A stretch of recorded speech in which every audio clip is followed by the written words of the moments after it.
citizens of the world. We are anonymous.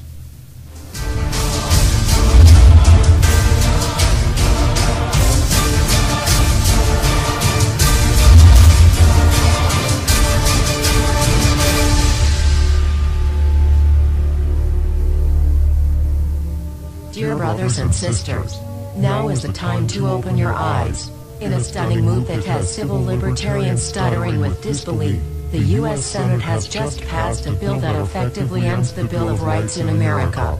The National Defense Authorization Act is being called the most traitorous act ever witnessed in the Senate, and the language of the bill is cleverly designed to make you think it doesn't apply to Americans. But toward the end of the bill, it essentially says it can apply to Americans if we want it to. Bill summary and status. 112th Congress, 2011 to 2012, S. 1867. Latest title, National Defense Authorization Act 4.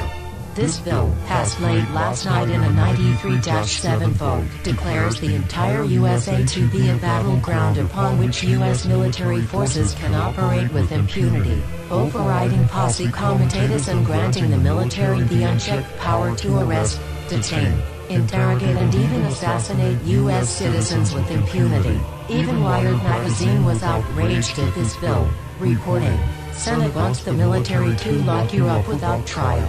The detention mandate to use indefinite military detention in terrorism cases isn't limited to foreigners.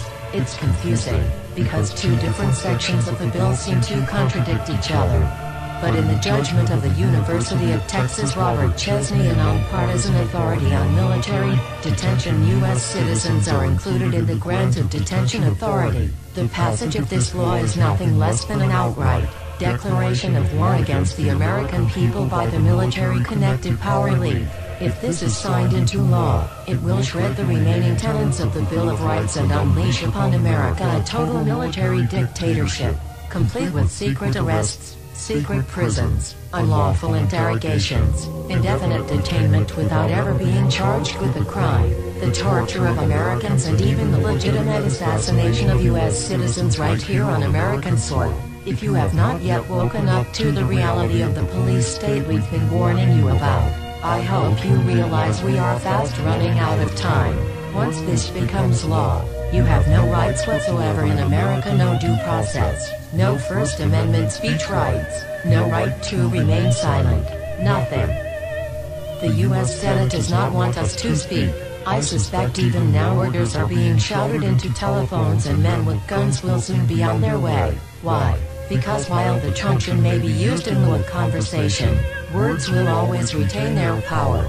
Words offer the means to meaning, and for those who will listen, the enunciation of truth. And the truth is, there is something terribly wrong with this country, isn't there? Cruelty and injustice, intolerance and oppression, and where once you had the freedom to object, to think and speak as you saw fit, you now have censors and systems of surveillance coercing your conformity and soliciting your submission. How did this happen? Who's to blame? Well, certainly there are those who are more responsible than others, and they will be held accountable. But again, truth be told, if you're looking for the guilty, you need only look into a mirror. I know why you did it. I know you were afraid. Who wouldn't be? War, terror, disease. There were a myriad of problems which conspired to corrupt your reason and rob you of your common sense. Fear got the best of you, and in your panic, you turned to the now president in command, Barack Obama. He promised you order. He promised you peace. And all he demanded in return was your silent, obedient consent. More than 400 years ago, a great citizen wished to embed the 5th of November forever in our memory. His hope was to remind the world that fairness, justice, and freedom are more than words, they are perspectives. So if you've seen nothing, if the crimes of this government remain unknown to you, then I would suggest that you allow the 5th of November to pass unmarked. But if you see what I see, if you feel as I feel, and if you would seek as I seek, then I ask you to stand beside one another, 1 year from November 5th, 2011, outside the gates of every courthouse of every city demanding our rights. Together we stand against the injustice of our own government. We are anonymous. We are legion. United as one. divided by 0. We do not forgive censorship. We do not forget oppression. U.S. Senate.